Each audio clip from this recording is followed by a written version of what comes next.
අම්මෝ අයියෝ ඒ වගේ සද්ද ඕන තරම් ඔබට ගෙදර ඇහිලා ඇති. මොකද හේතුව සමහර අය කකුල් අල්ලගෙන ඉන්නවා. සමහර අය කොන්ද අල්ලගෙන ඉන්නවා. සමහර අය අතපය මේ සංදිවල තියෙන සමහර වේදනා හින්දා පුදුම දුකක් විඳිනවා. හැබැයි ඒ දුක විඳින අය කල්පනා කරන මේ දුකින් ගැලවෙන්නේ කොහොමද? සනීපයක් සහනයක් ලබා ගන්නේ කොහොමද කියලා. හැබැයි ඒකට ඉන්නවා මෙන්න මෙයා. මේ තමයි රාජපුර හන්දි තෙල. රාජපුර හන්දි තෙල මෙයා තමයි හොඳම විසඳුම. ඒකෙන් අද දවසේදී අපි කතා බහ කරන සූදානම් වෙනවා. සමහර වෙලාවට ඔබට හන්දි ඉදිමීම් වේදනා නහරකට ගැසීම් තුනටිය කැක්කුම කොන්ද කැක්කුම ඇතුළු වාත වේදනා තියෙනවා නම් මේ වාත වේදනා වලින් ගැලවිලා වාතයක් නැතුව ජීවත් වෙන්නේ කොහොමද කියලා දෙන්න තමයි අද දවසේ සූදානම් වෙන්නේ. ඒක නිසා අද වැඩසටහන ඔබේ ජීවිතයට සෑහෙන ප්‍රයෝජනවත් වෙයි. ඔබට විතරක් නෙමෙයි ඔබේ නිවසේ ඉන්න අයට, වයසක අයට, සමහර ප්‍රශ්න තියෙන අයට මේ සියලු දෙනාටම ප්‍රශ්න निराකරණය කරගන්න මං හිතන්නේ විසඳුමක් බවට පත් වෙයි කියලා. ඒක නිසා අපි සූදානම් කතා බහ කරන්න. අතරම සිරිගල මොන්රාගල රාජපුර වෙදමැදුරේ ආයුර්වේද වෛද්‍ය සුමිත් රාජපුර වෛද්‍යතුමා අපිත් එක්ක ඉන්න සුබ දවසක් කියලා පිළිගන්නවා. සුබ දවසක් තිසංක. දැන් ඇත්තටම දැන් මේ ආතරයිටිස් හන්දි අමාරු වැඩිපුරම හැදෙන්නේ වයසක අයටද? එහෙම නැත්නම් තරුණ අයටත් තියෙනවද? පුංචි අයටත් තියෙනවද? තිසංක අපි මේ ආතරයිටිස් රෝගය එහෙම නැත්නම් ආයුර්වේද වචන කියනවා නම් ආමවාත රෝගය ගැන මීට පෙරත් අපි කතා කරා. නමුත් තිසංක ගොඩක් දෙනෙක් තාමත් අපෙන් අහනවා මේක හැදෙන වයස් සීමාව. තිසංක ආතරයිටිස් රෝගය එහෙම නැත්නම් ආමවාත රෝගය වයස් ભેදයක් නැතුව හැදෙන්න පුළුවන් රෝගයක්. කුඩාම ළමයින්ට නම් හැදෙනවා අඩුයි. නමුත් අවුරුදු 15 16 17 කාලේ ළමයින්ට අපි දකිනවා මේ රෝගය හැදෙනවා. ඇඟිලි පුරුක් ඉදිමෙන්න පුළුවන්.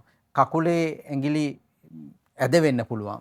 දනිස් ඉදිමෙන්න පුළුවන්. ඒ වගේ තරුණ ළමයින්ට තියෙනවා. ඒ වගේ ළමයින්ට නිතර තිසංක සෙම් රෝගත් එක්ක උණ රෝගය හැදෙනව නම් ඒ සම්බන්ධව පොඩි අවධානයක් වෙනදට වඩා වැඩි කරන්න ඕන. මොකද ඒක මේ පූර්ව රූප ලක්ෂණයක් වෙන්න පුළුවන්. ඊට අමතරව තිසංක වැඩිහිටි කට්ටිය බහුතරයක් දෙනා ලංකාවේ මේ ආමවාත රෝගය එහෙම නැත්නම් ආතරයිටිස් රෝගයෙන් පීඩා විඳිනවා.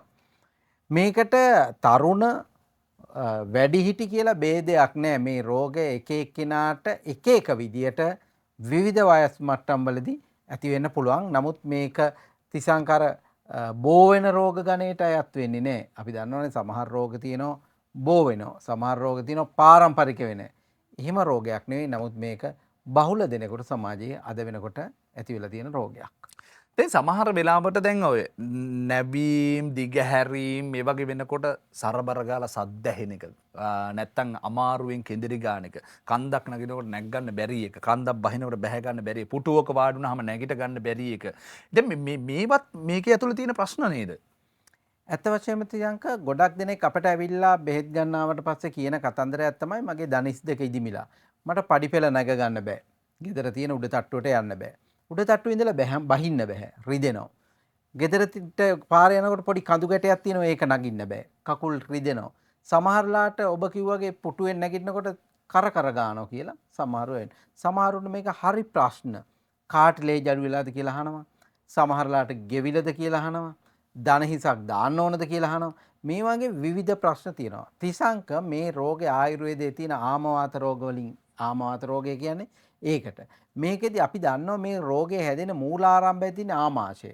අපි ගන්න ආහාර ජීර්ණ ක්‍රියාවලියකට ලක් වෙලා අපට අවශ්‍ය ශක්තිය පරිවර්තනය වෙන එක තමයි සාමාන්‍ය ජීවිතේ වෙන්නේ. නමුත් තිසංක මේකෙදී අපි කියනවා අපි ගන්න ආහාර සම්පූර්ණ ජීර්ණය වෙලා අපි ආයුර්වේද වචනෙන් කිව්ව රස ධාතුවටපත් වෙලා ඒක රස රක්ත මාංශ මේද අස්ථි මජ්ජා ශුක්‍ර කියන සප්ත ධාතුවට පරිවර්තනය වෙන්නේ නැතුව රස ධාතුව තිසංක අපේ මහා සංදිවලත් කුඩා සංදිවලත් තැන්පත් වෙනවා. ඕක තමයි මේ ලෙඩේ හැටි. මේකෙදි විශේෂයෙන් දකුණු අතේ මැදගිල්ලෙන් පටන් ගත්තම මෙතන ඉදිමෙන් නැගත්තම සමහරලාට මෙතන වැලමි මේ මැණික් කටුව වැලමිට උරහිස් දෙක ඊට අමතරව දනිස වලලු කර මෙකී නොකී නැමෙන දිගහැරෙන සියලුම සංදි මේකෙදි පීඩාවට පතනවා. අපි මේ තිරේ දකින්න විදියට සමහර වෙලාවට ඇඟිලි පුරු සමහරලාට ඇඟිලි මුල මේකෙදි කැක්කුමට එන්න පුළුවන්. තිසංක එක සංදියක් නෙමෙයි. මේකේ නැමෙන දිගහැරන සියලුම සංදි මේකෙදි පීඩාවටපත් වෙනවා. එතකොට අපි දන්නවා සමහර වෙලාවට කෙනෙක් ඇවිල්ලා දනිස් අමාරුව තියෙනවා කියලා බේත් ගත්තා. අපි තිසංක මේකේ දනිස තෙල් ටිකක් ගාලා හෝ ඉන්ජෙක්ෂන් එකක් ගාලා හෝ දනිස ඔපරේෂන් කරලා අයින් කරන එක නෙමෙයි. ඒකට බලපාන ප්‍රධාන හේතු වලටත් බෙහෙත් කරලා පාවිච්චි කරාම මේ රෝගය ඉතාමත්ම පහසුවෙන් සුව කරන්න පුළුවන්. ගොඩක් දෙනෙක් තිසංක මේකෙදි අපි මේ තිරේ දකිනවා වගේ නැමෙන දිගහැරන සංදිවල වලින් පීඩා විඳිනවා.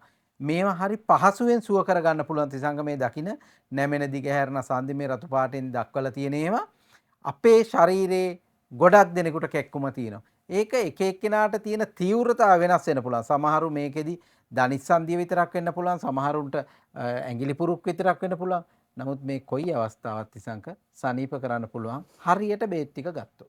හරියට බෙහෙත් ටික ගන්න නැතුව බෙහෙත් ටිකක්වත් ගන්නේ නැතුව මේක දිගටම තියාගෙන ඉන්න නම් මේ වේදනාව විඳලා මොනවා හරි ටිකක් අතපත ගාලා ඔහේ ඉන්නවා නම් පස්සේ මොන වගේ අකරතැබ්බ වලටපත් වෙන්න පුළුවන්ද?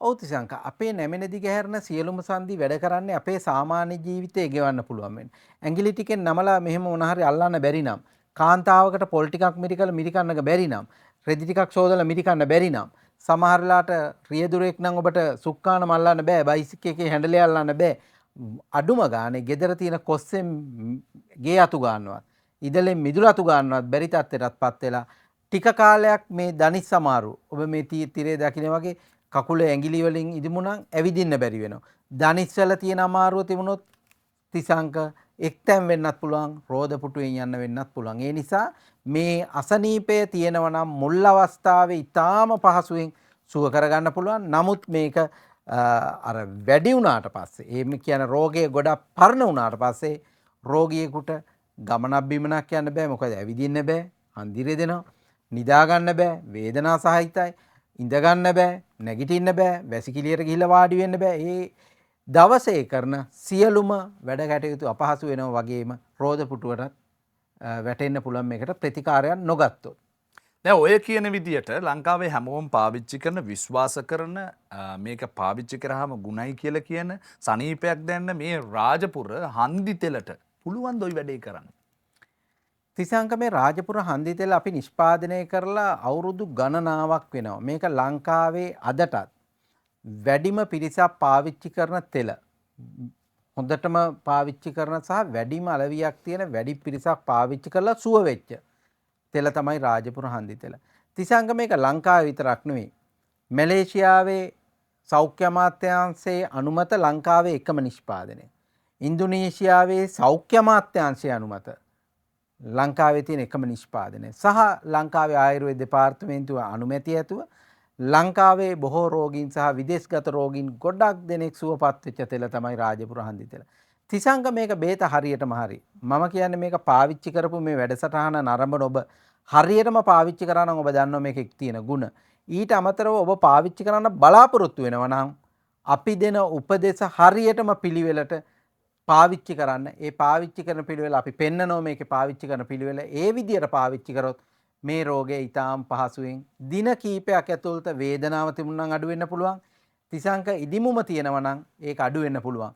මේක හරියට පාවිච්චි කරේ නැතුව නිකන් අර අපි තෙල් ඩිංගක් ගාන්නම් වගේ ගෑවොත් තිසංක මේක සුව වෙන්නේ නැහැ. මම එහෙම අර හරියට පාවිච්චි කරන්නේ නැති කට්ටියට දෙන උපදේශ තමයි තෙල් එක ගන්න එපා. හේතුව අපි අමාරුවෙන් හදන තෙල් ටිකත් අපරාදේ. ඔබ මහන්සියෙන් උපයන මුදලත් අපරාදේ. ඒ නිසා අපි තිසංක ඉතුරු ටික කතා කරමු. තෙල් එක හරියට ගාන පිළිවෙල බලලා මෙන්න මේ පිළිවෙලටම තෙල් එක ගෑවොත් ඔබේ සුවය ස්ථීරයි. තෙල් එක ගාන්න ඉස්සෙල්ලා මේ කතාව කියන්න ඕන. මේ කතාව කිව්වොත් තමයි ඔයාලට හැකියාව ලැබෙන්නේ සමහර වෙලාවට මේ හන්දිවල තියෙන අමාරු විතරක් නෙමෙයි විශේෂිත දෙපතුල් දක්වා තියෙන සියලුම අමාරු निराකරණය කරගන්න, නිට්ටාවට සුව කරගන්න. එහෙනම් ඔබට යන්න හැකියාව තිබෙනවා පාර්ලිමේන්තු පාර පැලවත්ත බත්තරමුල්ල කිල්ලිපිනේට. මෙන්න මේ දුරකථන අංක ඔස්සේ ඇමතුමක් ලබා ගත්තොත් සෙනසුරාදා වගේ මිරිදා දිනවල උදෑසන 8 ඉඳලා සවස් 5 දක්වා 071 610 250 071 610 250. එහෙම නැත්නම් සිරිගල මොණරාගල රාජපුර වෙදමැදුර සතියේ දවස්වල යනවා නම් මෙන්න මේ දුරකථන අංකයෙන් ඇමතුමක් ලබා ගන්න 055 490 24 1. මෙහෙම ගියොත් ඔබට ඔළුවේ සිට දෙපතුල දක්වා තියෙන සියලුම රෝග නිරාකරණය කරගන්න හැකියාව තියෙනවා. දැන් අපි සූදානම් වන්නේ ඔබේ හන්දි අමාරුව තියෙනවා නම් කොහොමද රාජපුර මේ හන්දි තෙල පාවිච්චි කරන්න කියලා. ආතරයිටිස්, නහර ගැට ගැසීම්, කොන්දේ වේදනා, සන්ධි කැක්කුම් සඳහා රාජපුර හන්දි තෙල පාවිච්චි කරන නිවැරදි පිළිවෙල. හොඳින් රත් වූ උණු වතුර කෝප්පයක් ගෙන එයට ලුණු මේස හැඳි 4-5ක් පමණ දමා හොඳින් දිය කර රෙදි කැබැල්ලක් මගින් වේදනා සහිත ස්ථානය විනාඩි 5ක් පමණ හොඳින් තවා ගන්න.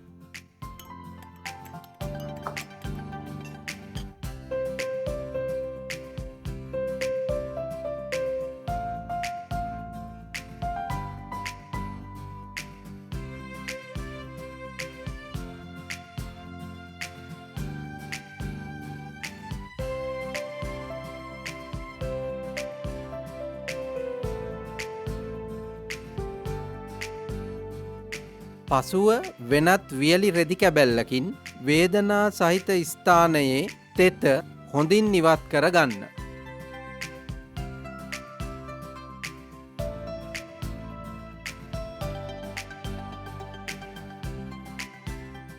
ඉන්පසුව රාජපුර හන්දි තෙල මිලිලීටර් 20ක් පමණගෙන වේදනා සහිත ස්ථානයට දමා පහළ සිට ඉහළට විනාඩි 30ක් පමණ හොඳින් පිරිමදින්න.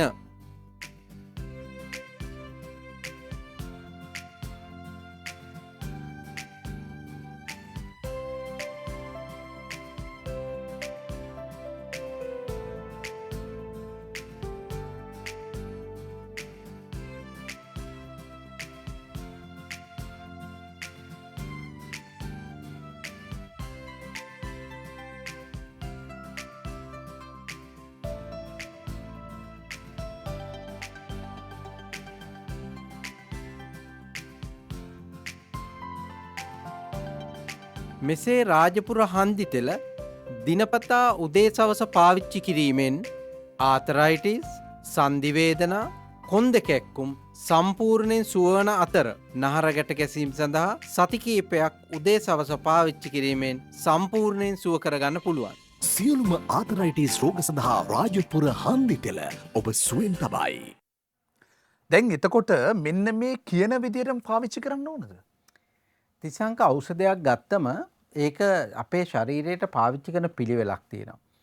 සමහරු ඒ ඖෂධය පාවිච්චි කරන පිළිවෙල කොච්චර කියලා දුන්නත් සමහරු ඕනවට එපාට කරනවා. මම ඒකයි වැඩසටහන මැදිදි කිව්වේ රාජපුර හන්දි තෙල පාවිච්චි කරනවා නම් මෙන්න මේ පිළිවෙලට පාවිච්චි කරන්න. අපි දැනුවත් කරන්නේ ක්ලිප් එක වැඩසටහන අතරේ මේ දැනුවත් කරන්නේ තිසංක ඒක හරියට කරන්න.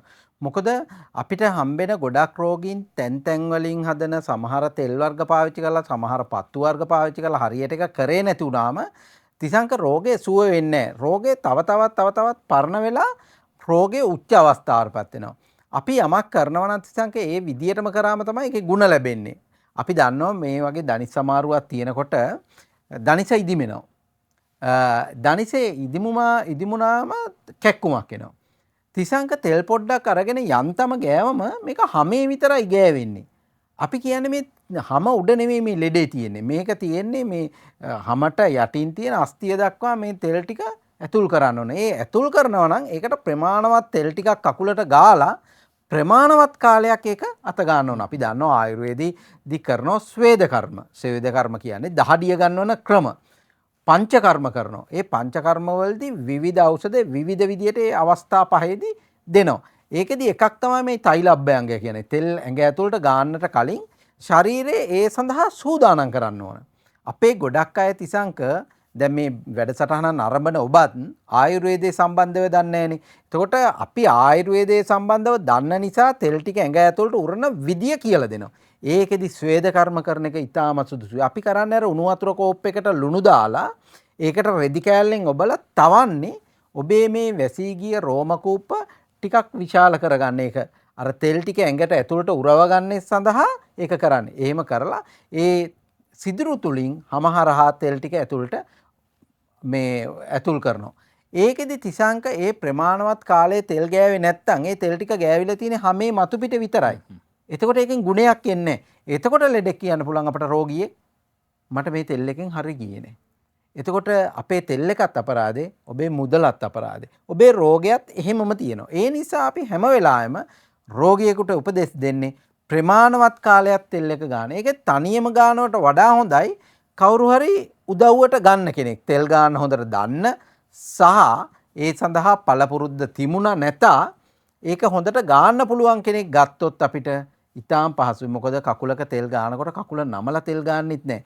හොඳට කකුල දිගාරින්න ඕන. දිගෑරලා තමයි තෙල් ගන්න. ඉතින් දනිස් සමාරුවක් තියෙන කෙනෙකුට තනියෙන් තෙල් ගා ගන්න ගියන් අර සාර්ථක ප්‍රතිඵල ටිකක් අඩුයි. ඒ නිසා අපි වැඩසටහනේ පෙන්වන්නේ ඔබට දනිස් සමාරුව තියෙනවා නම් ඔබට වෙනත් තැනක කැක්කුම තියෙනවා නම් ඔබ මේ තෙල ගාන්නට කලින් උණු වතුර කෝප් එකට ලුණු ටිකක් දාලා එතන හොඳට තවලා අඩුම විනාඩි 3ක් නම් තවන්න ඕන. විනාඩි 2 3ක් 3-4ක් තවලා තෙත පිහ දාලා තෙල් එක ගානවා. පහළ ඉඳලා උඩට විනාඩි 25ක් 30ක්. තෙල් එක ගාන වේලාව වැඩි වෙන රෝගය සඳහා ඉතාමත් ඉක්මනින් තෙල් ටික මේ උරා ගැනීම සිදු කරනවා. ඒ සහ ඒ රෝගය පාලනය කිරීම සිදු වෙනවා. සමහර වෙලාවට තෙල් ගන්නකොටත් ඉසංග තෙල් බින්දු කීපයක් අරගෙන අල්ලට ගාලා වැඩක් නැහැ. සාමාන්‍යයෙන් මිලිලීටර් 10ක් 15ක් 20ක් වගේ ප්‍රමාණයක් හොඳට කකුලේ ප්‍රමාණයට දාලා ඒක අත ගන්න ඕනේ. එහෙම නැත්නම් අර තෙල් බින්දු දෙකක් අරගෙන ගෑවම උඩහමේ විතරයි ගෑවිලා තියෙන්නේ. අපි දන්නවා ආයුර්වේදයේ පංචකර්ම කරනකොට, ශිරෝධාරා කරනකොට, ඔය පිටේ එහෙම තෙල් ගානකොට තෙල් වක් කරනවා. මේ පොට්ටෙනි වලට අරන් මෙහෙම වක් කරනවා. සමහර වෙලාවට අර ශිරෝධාරා කරනකොට උඩින් මුට්ටියක් වගේ එකක් එල්ලලා ඒක මේ ආයුර්වේදයේ තියෙනවා එහෙම උපකරණ. ඒක එක දිගට වැක්කිරෙන්න හරිනවා. අරගෙන තමයි හිස මසාජ් කරන්නේ. සමහර වෙලාවට කොන්දේ තෙල් ගානකොට අතේ පයේ තෙල් ගානකොට තෙල් අරගෙන වක් කරනවා තිසංක. ඒක නිකන් ගොඩක් ප්‍රමාණයක් යනවා. ඒකින්ද තමයි ඒ පංචකර්ම කළා ඒව කරනකොට ශරීරයට ඉතාමත් සැහැල්ලුවක් දැනෙන්නේ. පහසු වෙන්නේ. රෝගේ සුව වෙන්නේ. ඒ නිසා රාජපුර හන්දි තෙල අපි පාවිච්චි කරනවා නම් අවශ්‍ය මිලිලීටර ප්‍රමාණය හරියට යොදා ගන්න. සහ අර තවන තැවිලි ඒව හරියට කරන්න නැතුව තෙල් එක කඩෙන් ගෙනල්ලා මූඩිය ගලව තෙල් බින්දු දෙකක් අරගෙන ගාලා නම් මේක හොඳ වෙන්නේ නැහැ. අපි ඒ ක්ලිප් එක පෙන්වන්නේ තෙල් ගාන විදිය පෙන්වන්නේ මේක මේ නරඹන ඔබට යම් අවබෝධයක් ගැනීම සඳහා ඒ විදියට පාවිච්චි කරොත් ඔබේ දනිස් සමාරුව කොන් දෙක එක්කුම එහෙම නැත්නම් නහරගැට ගැසීම් ඒ සඳහා තියෙන නහරගැට ගැසීම් එක තියෙන කැක්කුම් වගේ දේවල් දින කිහිපයක් ඇතුළත අඩු වෙන්න පුළුවන්. මේක ලංකාවේ බහුල දෙනෙක් පාවිච්චි කරන හින්දා මම දන්න වැඩසටහන නරඹන ගොඩක් දෙනෙක් මේ තෙල් එක පාවිච්චි කරනවා දැන්ටත්. ඒ පාවිච්චි කරන කට්ටිය දන්නවා හරියටම ගාපු දාට ගොඩක් සනීපයි. ඒක නිසා තමයි අපි කතා බහ කරන්නේ රාජපුර හන්දි තෙල කොච්චර ප්‍රයෝජනවත් වෙනවාද කියලා. ඔබට දුරකථන අංක මතක් කරන්න. හිසේ සිට දෙපතුල දක්වා තියෙන ඕනෑම රෝගයකට පීඩියම් කරනවා නම් මෙන්න මේ විදිහට යන්න ඕන. පාර්ලිමේන්තු පාර පැලවත්ත බත්තර මුල්ලේ ලිපිනේට සෙන්සුරාදා වගේ මිරිදා දිනවල උදෑසන 6 සිට සවස 5 දක්වා කාලය මුල්ලේ යනවා නම් මෙන්න මේ දුරකථන අංකයේ නමතුමක් ලබා ගන්න කියලා ඔබට ආරාධනා කරනවා. 071 66000 250 071 66000 250 එහෙම නැත්නම් සිරිගල මොන්රාගල රාජපුර වෙදමැදුරට යනවා නම් සතියේ දිනවල මෙන්න දුරකථන අංකය 055 490 24 01 055 490 24 01. දැන් සමහර වෙලාවට මේ හන්දිවල තියෙන සමහර ලෙඩ රෝග හින්දා මෙහෙම ඈත් වෙලා තියෙන ඇඟිලි ඈත් වෙලා තියෙන ඉදිමිලා තියෙන රතු පාට වෙලා තියෙනවා. දැන් මේ අසාධ්‍ය තත්ත්වයේ ඉන්නේ අවසාන තත්ත්වයේ ඉන්න අය මේ හන්දිවලට පුළුවන් ද සුවපත් කරන ආපහු නැවතත් මේ සාමාන්‍ය ජීවිතයට ගෙන එන්න පුළුවන්කමක් තියෙනවද? තිසංක හන්දි තෙලෙන් ඇඟිලි ඇද වෙලා තියෙනවා නම් ඒක සම්පූර්ණ සුව කරගන්න බෑ. මේ ආතරයිටිස් රෝගේ එහෙම නැත්නම් ආමවාත රෝගයේදී පාවිච්චි කරන ඖෂධ වලින් එකක් විතරයි මේ රාජපුර හන්දි තෙල. තිසංක මේ රෝගය හැදෙනකොට මම කිව්වා බඩගිනි නැති වෙනවා, මේ කෑම අප්‍රියතාවය තියෙනවා, නොකා දවසේම ඉන්න පුළුවන්, සමහරලාට කකුල් ඉදිමිලා. ඒ වගේ කෙනෙකුට අපි ලේ පරීක්ෂණයක් කරලා බලනවා. සමහර වෙලාවට ඒව කරාට පස්සේ අපට ශරීර අභ්‍යන්තරයටත් ඖෂධ දෙන්න වෙනවා. ඒවට කසාය දෙන්න වෙනවා. කුඩු වර්ග දෙන්න වෙනවා. ඒකේ අමතරව තිසංග හන්දි තෙල මේ ලෙඩෙන් 50% හොඳ කරලා දෙනවා. මුල් අවස්ථාවේ නම් රාජපුර හන්දි තෙල විතරක් පාවිච්චි කරත් ඇති. මේ වැඩසටහන නරඹන ගොඩක් දෙනෙක් මූලික අවස්ථාවේ තියෙන ඒ කට්ටියට මේක අරන් පාවිච්චි කරන්න පුළුවන්. එහෙනම් ඉතින් මෙන්න අවස්ථාව යන්න කියලා ආරාධනා කරනවා රාජපුර වෙදමැදුරට ගියොත් එහෙම ඔබට අනිවාර්යයෙන්ම ජීවිතේ වෙනස් කරගන්න සනීපෙන් ජීවිතය ගත කරන්න පුළුවන්. පාර්ලිමේන්තු පාර පැලවත්ත බත්තර මුල්ල කියලා ලිපිනේට යනවා නම් මෙන්න දුරකථන අංකය මේ දුරකථන අංකයෙන් නමතුමක් ලබා ගන්න 071 610 250 එහෙම නැත්නම් සිරිගල මොන්රාගල රාජපුර වෙදමැදුරට යනවා නම් මෙන්න දුරකථන අංකය 055 490 24 01. එහෙනම් ඔබ හැම දෙනාටම ආරාධනා කරන රාජපුර වෙදමැදුරත් එක්ක ඔබේ ජීවිතය ඉස්සරහට ගලප ගන්න. බොහොමත් ස්තුතිවන්ත වෙනවා ඔබතුමාට.